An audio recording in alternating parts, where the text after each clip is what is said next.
Olivia, an expert health coach on realistic wellness. Emma, savvy businesswoman, Central Florida realtor. Together, she's a healthy rich man.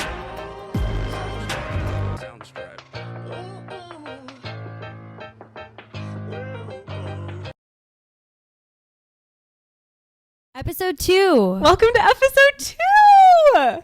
I'm gonna be honest. If you're watching the video version of this right now, I'm wearing a huge headband because I'm in the midst of a hair catastrophe.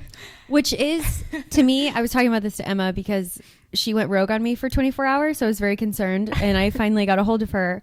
And we were talking about how she went to get her hair done. And I feel that when women go get their hair done, it is true luxury. And the fact that women go to get their hair done and it turns out bad, that should be illegal. It was horrible. It was a horrible day. But it will be fixed by the next time that we record. I'm getting it fixed at the end of this week. So I'm a headband girl these days for a week. If you've seen me this past week, no, you didn't. I've been sending Snapchats, but face up, you can't see, or I'm wearing a headband. It is a mirage. So that's what's going on with me. How are you? I'm here. We're ready to go. There's a lot of things going on. I have so many exciting projects that are coming up that I am really trying to push myself really hard. And I think that this is a perfect segue into what we're talking about today, which is we're going to break this up into several segments. So just know that. Today we're only talking about the first 10, but habits of self-made women. Yes. Successful women.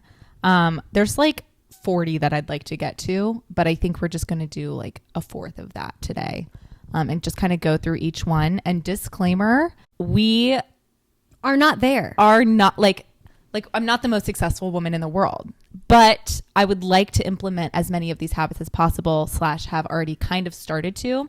So I think the main message of this podcast episode is I hope it triggers something for anyone listening to think about how maybe they could implement this as well. Maybe use any strategies that we've used, or we'd love to hear your thoughts about how you guys are doing it too. We're in this space together and we all want to elevate as women and just rise beyond belief. And so I actually was hesitant to talk about this. I talked about it with Emma and I was like, I don't know. And then all of a sudden she was like, who am I to talk about this? But I'm like, because that's who we are. And the best friend came in. The best friend comment came in. Please look back at our first episode she said, I love this episode idea, but, and if you listen to the last episode, you heard about the butt theory. So go back and listen to that. Also, apologies on my outfit. We went for a comfy, cozy vibe today. She's cozy. One of my best friends, Lauren, got me this crew neck that is in the Friends font that says realtor. I'll be there for you. So Lauren, if you're watching this, thank you. I wear it all the time. All right. We're leaning into the 10 habits of self-made women. First 10 out of many. So the first one that I wrote down is to constantly be moving / exercising. So how are you implementing that right now, or how do you want to? In my coaching practice, something that I teach that is really important to me, it's a journey that I've worked on for a really long time on my own. And something that I share is exercise is what feels good to you. So Emma is this insane runner that wants to run 47 miles every single morning. Okay. That is never going to be me. Let's be clear. I don't run every morning or 47 but it is miles. 47 miles. I want you to know. Genuine. It's 47 I think miles. It's because in my head, I grew up swimming so much every single day that it's I either work out and full send it, literally 47. Not 47. Okay. Or I won't work out at all. Basically what I'm trying to say is you have to find a balance. I love bar method, Pilates, yoga. I love that high intensity, low impact. That's really important to me. And that moves my body exactly in the way that I'm looking for. It's also really mentally stimulating. But there's also some people like Emma who, running gives you that dopamine, that energy, that high, and also quiets the mind, which I think is what we're looking for in the space of exercising. Exercising does numerous things for the body, right? So obviously it's cardiovascular. We want to be able to get our heart rate up. We also recognize that it is just good for us, plain and simple, to be able to move our body and to be able to maintain the physique, if that's something that's important to you, just being an average healthy individual, no matter what you look like. Mm-hmm. But also the mental aspect that is involved in this, that is the biggest thing for me. And I think with everyone is... I always forget how good it feels during my run. And this is a huge reason why I do love to run, is one, because I was a distance swimmer growing up. So I've just always loved the cardio aspect. People make fun of me for only doing cardio, but I love it.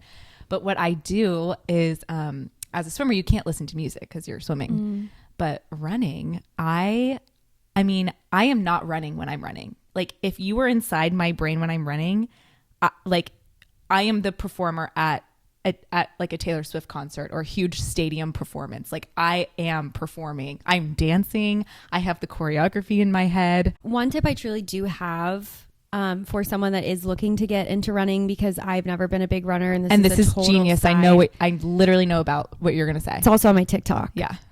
Genius. Okay. I really value when someone wants to make a really good running playlist.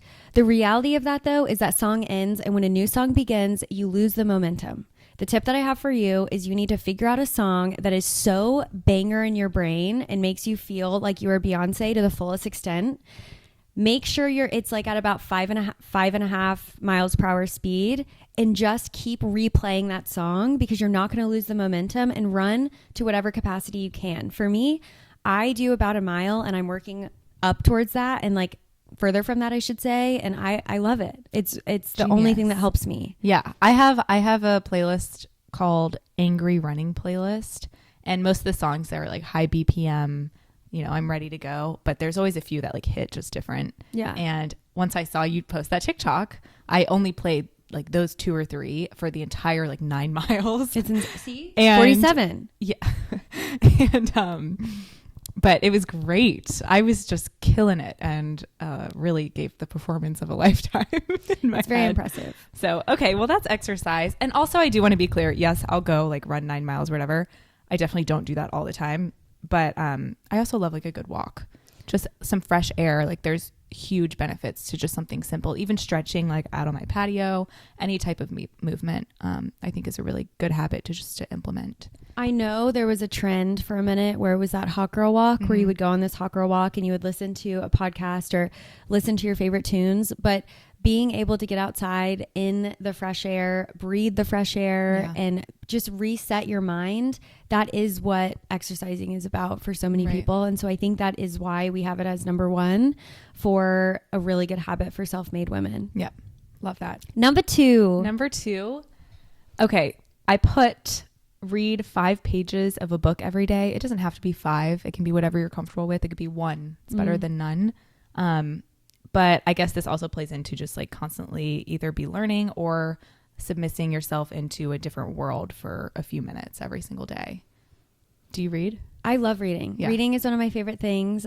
The books that I love to read, I'm a huge romance lady, but I also find a lot of solace in a lot of mental stimulating books. You just mentioned a book that I still need to read that to me, it just like blows my brain. So good. I'm halfway through it now. It's called The Alter Ego Effect. It kind of goes into what we were talking about last podcast, but just way more in depth. And it's very mentally stimulating for sure. I read it before I go to bed every night, which is not a good idea, because then I'm trying to fall asleep and I'm thinking about all these different things. Like, it's not something to escape to. It's something that like definitely stimulates your brain. So good. I think reading in general, just again, it's able to quiet your mind, it truly just quiets the outside world and brings you into a different space for a second. And I think when our brains are going a mile a minute, especially like Emma and I, we text with all of these insane ideas, and we also have our own independent careers going on, that we have to be able to like hone in on a different space for a sec. Absolutely. And something that I also love about reading is the potential to learn different facets of the English language. Like, I love reading a new word and looking up what it means and then using that the next day or something like that, or like seeing a new like idiom that I hadn't heard before, or like that's just a personal love that I love. And I also read the news every single morning. I sign up for the newsletter Morning Brew. It's very neutral and just kind of gives a really good overview of all things news, like politics, world, real estate, random stuff. And so it also just helps me have like a better worldview, which I think is a good habit too. Definitely important. So. I don't own a TV. So You don't? No. I don't. Wow. I know. Oh, you haven't even been over to my house yet. That's such goals. I think that it is important to be able to get the news in some facet. Now, lately, the news has been very, very, very overwhelming. And sometimes I just want to crawl into a hole. Mm-hmm. But at the same time, being able to like read those pages, it's just insane knowledge that we all are trying to progress. And I think being able to give us more of that like knowledge of just wanting to grow and evolve, I think that's what these pages are about. No matter what you're wanting to read, For sure. it is so fulfilling. It's just getting yourself into another space, no matter what that is. 3. Number 3, getting 7 to 8 hours of sleep a night. Do you want to start? You know, from Miss Health Coach over here, I have to be honest, this is something I severely struggle with.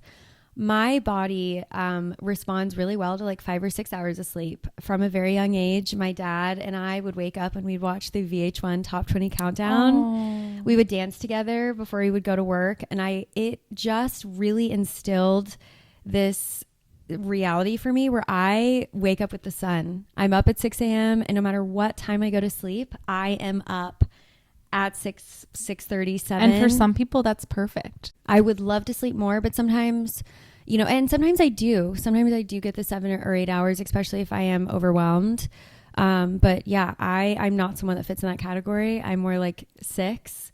I'm the type of person that if I do not get 8 hours of sleep, I am not the Emma you see here today. She's chosen violence as she wakes up. I've chosen violence. In high school, I had to wake up at 3:30 every single morning for swim practice. And so I was getting like 5 hours of sleep for probably 2 years straight. And I was the worst version of myself possible. Plus I was like 18. So once I fixed that and I started actually getting 8 hours of sleep, it's a non-negotiable for me. Like if I go to, first of all, if you know me, I am in bed by like 9:30 every night. Because I do like to wake up early and I have to get 8 hours. But the sleeping beauty. But if I go to sleep, here. if I for whatever reason go to sleep at like midnight, like I won't be waking up till 8 o'clock. Like I just won't. It's not. I'll miss whatever I have to miss. I have to get 8 hours. And then the text she receives from me is at like 6:01. Which is like usually though when I wake up because I'm usually in bed by 9:30. One of our first texts that we shared together, I think I have, and I think I may have screenshotted. Emma goes, "Do you ever sleep?" Yeah. All in all, sleeping is unbelievably necessary to the human body. It is actually proven that it will take time off our life with lack of sleep. So just because I have a set time of the amount of sleep that I need that isn't necessarily as much as Emma does, it is extremely important to sleep. I would like to get more sleep. But I love that we're both different. Yeah, and everyone's going to be different. But moral of the story is you need to rest. You need to recharge your brain, your body, the energy. You need to recoup and your restart. body does so much when you're sleeping. Sleeping is so productive. When you sleep, your brain actually does like a wash. If you ever feel unproductive when you're sleeping, like don't, because your brain is doing so much. It's actually the most productive thing you can do. That made me feel so cozy. So yeah, right? So sleep. Number 4, morning affirmations. Emma, Aww. she really is unbelievably inspiring. She's like notes all over her home. She's like an actual Hallmark walking woman. Truly, who I aspire to be. Notes everywhere. It's hysterical. But because I make so many lists. You're very inspiring with the affirmations, the notes, anything that you feel you are going to achieve, you do, and you do write it down. And it's very thoughtful. And so I think that you should start speaking on this. So Can I give read you an intro? So thank you. So as I've mentioned many times now, I love making lists, and yes, they are all around my house.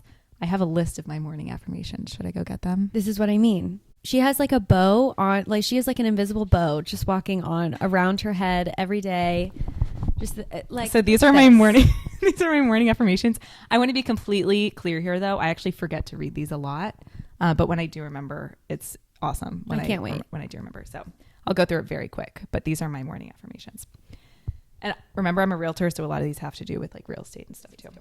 I close every sale. I'm at ease talking to everyone. I will have a great day today. My clients are lucky to work with me. I can solve any problem and challenge. The Lord will provide. I provide outstanding service. I don't wait for success. I go after it. I will make money today. I believe in myself. People know I give the best advice. I know what I'm doing. I achieve my goals. I turn strangers into clients. My colleagues appreciate my work. I'm beautiful inside and out. I seize every opportunity. My attitude attracts new clients. I have unlimited potential. I'm a successful realtor. I win people's trust. I'm closing more deals every month. Fear does not deter me. I'm kind. I make many sales. People enjoy doing business with me. I'm well known in the community. I earn trust naturally. I am determined, so I know I will succeed. I'm thankful for all my opportunities. My expertise is clear to everyone. I improve every day, and people rely on my skill. Those are all of my. So moral of the story is be Emma. Well, no, I am not perfect. Here's the thing. Morning affirmations are, you know, just like what we touched on about washing your brain. When you wake up, I am not joking you. It's kind of a podcast episode we touched on previously. You create your own reality. Mm-hmm. Being able to put yourself in a space where you already act like you have what you want. Yes. That is going to push you. Mm-hmm. Obviously there's work involved, right? But being able to wake up and go, I am so beautiful. Yeah. I am so hardworking. I am the number one podcast in the nation. Whatever the heck that we are wanting to say or you're wanting to do yourself, it's creating that like space so you do believe it. Yeah. And it just gets your head in the right place at the beginning of every single day. I think it's just self-motivating. You don't need anybody else to tell you because you're your own best friend. Yeah. Number 5 is having a healthy diet. And I'd love for you to speak on this a little bit, but then I'll also kind of share my journey with it. This is what I do for a living. It is really important to me. I have a very personal story with health. Years and years ago, I was very sick and I was able to climb myself out of it and be able to really just reset my entire body with holistic health and wellness. It is, first I want to say health is very bio-individual, right? So what works for Emma is not going to work for me. What works for, someone else is not going to work for Emma and I. It's this realization that you have to find a diet and a healthy lifestyle that works for you and makes sense. I think that's the number one thing that I want to say. I guide and coach people in the space of understanding who they are to their core. Mm. And then we build on that. And it's a very beautiful thing to be able to know yourself and to know truly without a doubt what actually works. Nothing's being forced here. Yeah. You're not being force fed. You're not eating something that you don't want to eat. It's finding what caters to you and knowing that it is a lifestyle where it can be a 60-40 and 80-20. We're being healthy 80% of the time, 20% of the time. You're indulging on what life should be about as well. I'm vegetarian, and a lot of times people ask me, why are you vegetarian? Mm-hmm. And I think people have different answers to this question. I actually have nothing against eating meat. But when I did go vegetarian, it's almost on accident. There's this person that I love. Her name is Deliciously Ella, and she has an app with a bunch of recipes, and she's actually vegan. But I just made it vegetarian, and I noticed myself feel just so much better because what it did for me was I didn't settle for like chicken and vegetables every night, which is what I was doing before I was vegetarian. When I did become vegetarian, it challenged me to think of a bunch of new recipes and how to implement an array of different nutritious elements within that recipe. So instead of just cooking like chicken and vegetables, I was making curries with different spices and vegetables and like sauces and just a bunch of different elements so that each meal and each plate that I was having had just so many different sources of different types of nutrients. That's why I think I started feeling a lot better because I was focusing on what I was putting into my body. And I actually do love the 80-20 rule. That is what works for me. So like most of my meals are just really well-rounded, but then like I love a good brownie and I love ice cream. I love ice cream. I love cookies. I love all that. So, you bring me a cookie, gone. Yes. She's gone Cookie immediately. Monster. You tell me we're going to Kelly's. I'm there in 5 minutes. Yeah. Kelly's is ice cream here. Hop in Florida. in. We're going to Kelly's. I actually don't think they have dairy free. They do. Okay. We're going to Kelly's. Oh, they have dairy free. I know everything about Kelly's. Can we go? Yes. Oh, yeah. Okay. So this is what I want to talk about with health though. In the fastest space we can and to sum this space up, because this is where my passion, the light bulb turns on and I'm like full speed ahead. Let's talk about this. The quick tips I have for you, you need to get protein in. Protein, prioritize it for every single meal. The second thing I have for you is add more plants into your diet. Don't think about taking them away, just enhance it. Add as many plants as you can, as in the greens, a lot of veggies. Maybe look at your plate as like, try to have 4 to 5 colors in every single meal that you have. The last thing I would say is try to minimize the processed food. That's really important. And then on top of that, be gentle with yourself. Give yourself grace. Absolutely. Know that there's no race here. It's just how to prioritize your body and take care of yourself and what feels good to you. Yeah. Number 6 that we have is having multiple planners, which sounds super overwhelming. What do you do?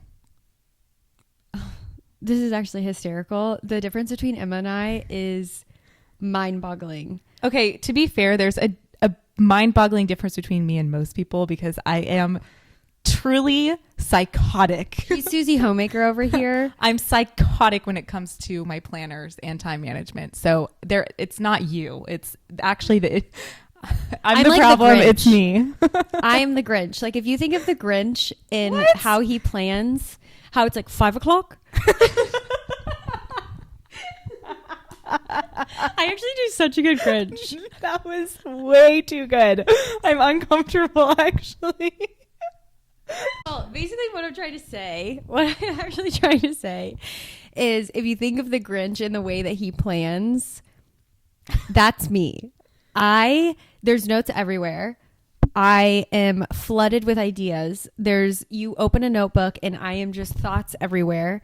But I think when it comes to truly how I plan is a lot of it is in my brain. I do have one singular planner. Okay. I'm not equipped to put all that in my phone. Yeah. That seems really overwhelming. So I do have one planner. I'm just saying that you really see how my brain works in those planners. But I also think it's a beautiful thing. Like that works for me. Absolutely. It's everywhere. Splattered.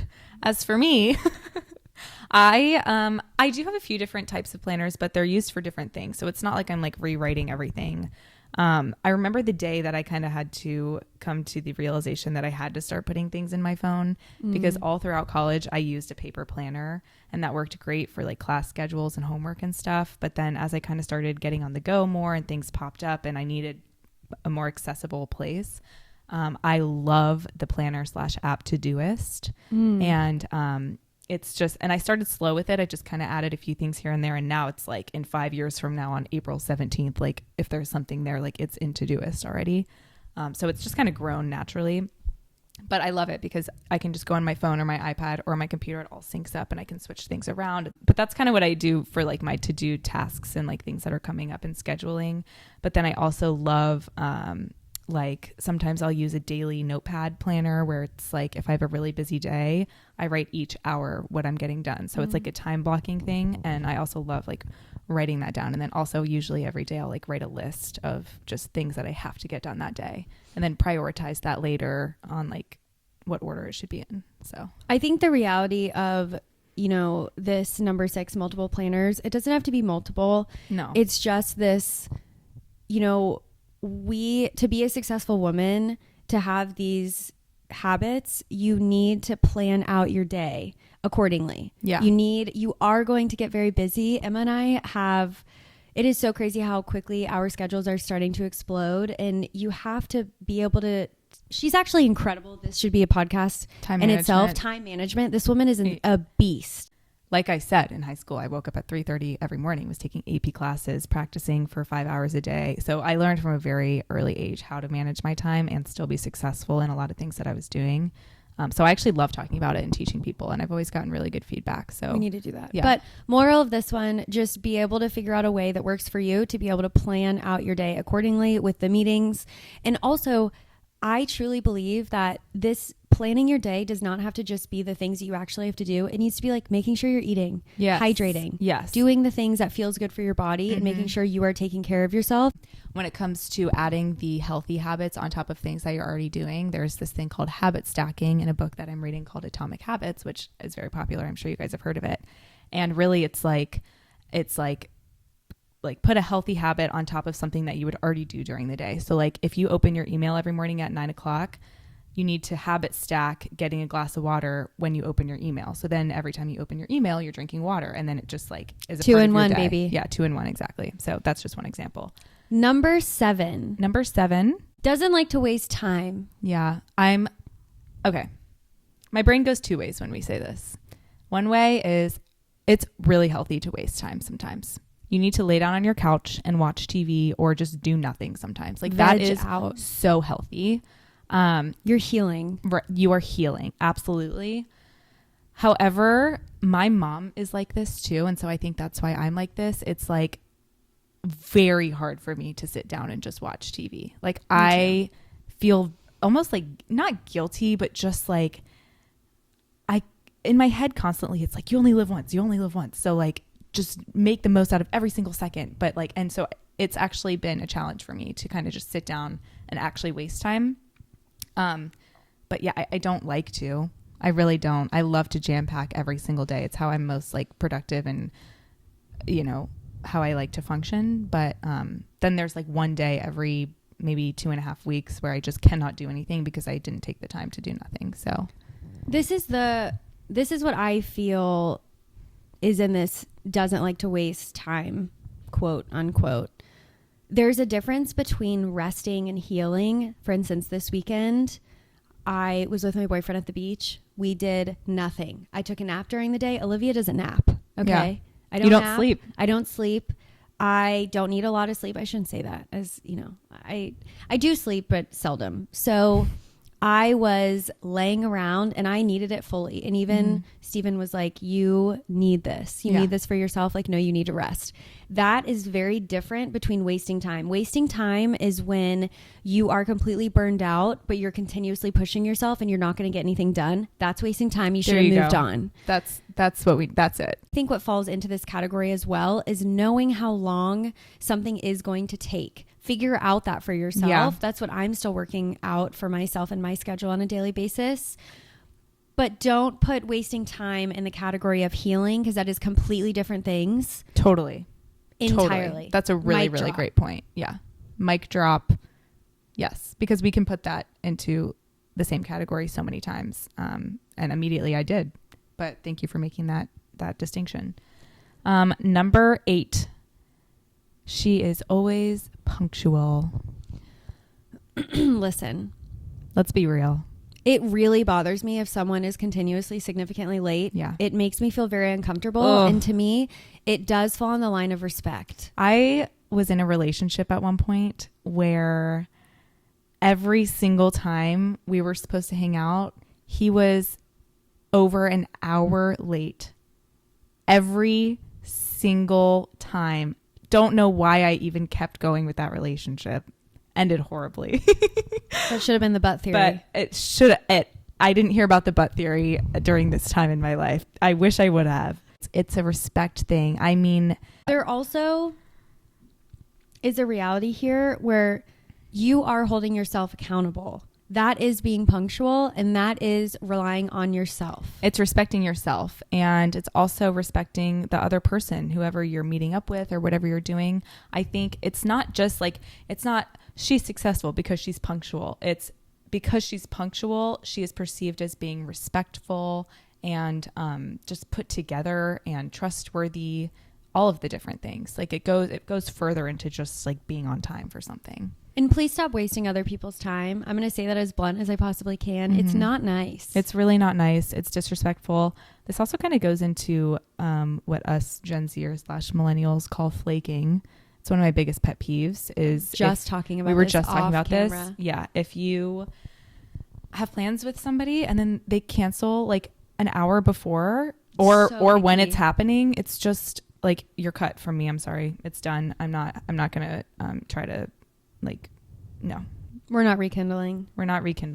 I hate flakers. I hate them. But anyway. I think I was 2 minutes late today. I didn't count that. Okay. Did not count that. Yep, we're done. Podcast over. I hate you. This isn't going to work. But also, like, there is a reality here, right? Life does get in the way. Things happen. One time I was so on time and then my cat got out and I couldn't find her. And that's valid. Mayday. Yeah. I have to get Willow in before I leave because I will not be able to show up for a meeting because I'm thinking about where's Willow and has she gotten eaten? Yeah. Or ran over. Yeah. That's very valid. Also, like, traffic is a real thing, but you know, in my head. Just try to do your best. Leave just 15 minutes early. If Always you can do that, wake yeah. up early. Be an early girl. Yeah, be an early girl. Yeah. Number 9. What is my handwriting sometimes when I write? We're reading what Emma wrote. It's a really I actually have fantastic handwriting, but I was writing really fast, and so it is beautiful. It looks like, again, Hallmark lady over here, Grinch. But truly, Emma's handwriting is like if you were to take a stamp. That's what Emma's handwriting looks like. It's just ridiculous. Okay, number 9, positive, clean environment. Yeah. I cannot speak on this enough. This is also what I like. Again, another episode, but yeah, we can quickly go into the importance of this. This will fully be another episode, but to sum it up really quickly, this is a huge piece of my coaching style and what I like to implement. I'm going to call you out. I am going to call you out right now. Me? And no, not you. Fans. I was like, our community I live right in a clean here. Space. Our community of love right here. Okay. No, you live in a very clean space. I used to exist in this not so clean space. You know how your brain is by where you live and how you live. Mm-hmm. That is absolutely proven. What you exist, however it is, it's going to show up in how you live. Absolutely. 1000%. Yeah. One thing about me is from the start of college to now, COVID happened. Roommates moved to sororities. People came back from studying abroad. I was an RA halfway through the year. Because of all of these different factors, from the beginning of college to now, I had 28 roommates. No, thank you. And 1, I learned how to live with a bunch of different types of people. But 2, I have seen everything when it comes to someone's living space. And I've had to adapt as well into 28 different styles of living spaces. And it's been one of the most beautiful things about not having roommates anymore. But roommates should be a podcast episode. They should. And I've had amazing roommates. A good example are the past 2 that I had that I recently moved out from. Love you, Mia and Brooke.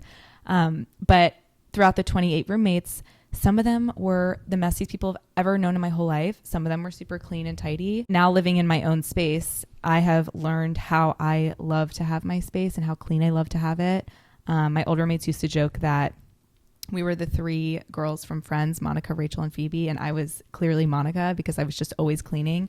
But I wasn't productive if the space wasn't clean. I just wasn't. So it was like number 1 thing every morning. The sink had to be clear. Everything had to be wiped off. And then I could have a productive day after that. Well, I think that productivity really lines with this really well, is to have a very clean space. It's almost like you're resetting your brain. Absolutely. Again. The way the way you leave your home, you're coming back to. Yeah. And that's a really good point to make. Like for me, straightening up a space or cleaning is not cleaning up after I've used a space. It's actually preparing for the next time I'm walking into the space. It's also a way that you give yourself love. Yes, absolutely. Again, with self-respect. It's just, if you are living in a clean space, you are giving your body that place to exist, which I love. And also interior design goes into a huge part of this as well, which is something feng shui. I'm so passionate about it. It's like half the reason I'm a realtor, because I can walk into houses and just admire the design in there. But really taking a deep dive and taking time to realize what your design space looks like and trying to implement that in the best way possible wherever you live, because truly your surroundings and your environment are going to impact you and even like who you are as a person. I also love the idea of romanticizing your space and trying, like I'm constantly thinking about how to romanticize my space. Like every time Olivia has come over, I've closed it because it's loud, but my patio door is open. Usually the fan is on. A lot of times I like to play music and just very vibey in here. Thank you. I've worked hard on that. There's things that I want to add still, but just romanticizing like the breeze through the air, or like these flowers are dying now, but getting flowers for yourself, just things like that. I think one of the last things we can talk about on this is you want to love your space. Show up for yourself in that space. Like find a way to make it so cozy. And let me tell you, if you're on a budget, half my house is created by Goodwill. Goodwill and Facebook Marketplace. If you're in the Central Florida area, Goodwill Boutique on Orange Avenue is a gold mine. Like beautiful, beautiful, beautiful secondhand things there. I love thrifting. Yeah. It's my favorite thing. I am a grandmother when it comes to that. My house looks like a grandmother and I value it more than anything. And it has lots of plants too. So I love that for you too. Number 10. Number 10 and last for this part of the series, does not depend on others. I also struggle with this. I do too because, I think it's a very healthy thing to depend on others in some ways. I think that's the secret sauce with this, though, is it's almost like also being in a relationship. Like this can exist for everything. It is a relationship.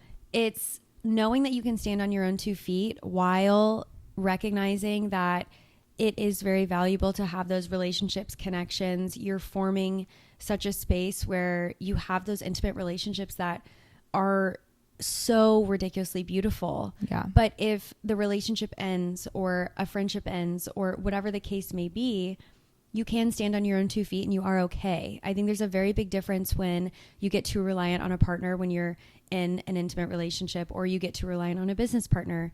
That is where it gets sticky, and quite frankly, it can end ugly. Yeah. But I think also if you find yourself in some of those relationships, like it's really healthy to establish boundaries. Like I'm thinking just personally from a business perspective, like knowing the role of each person and just learning how to work with each other, and also just being very transparent with communication, where you are, all of those types of things to kind of just keep a healthy relationship. I do think, to sum it up, this is a beautiful space to end on, the 10 habits of self-made women, because I think one of the biggest things is like when you are grinding, when no one's up in the morning and you're up with the sun and you are creating a space for yourself where you're elevating, you do have to rely on yourself. And then you have that beautiful community that exists. Like Emma and I, we work really well together, and then we go days without communicating, and then we link up again, and I love our relationship that we have. Yeah. Like I value it so much. Yeah.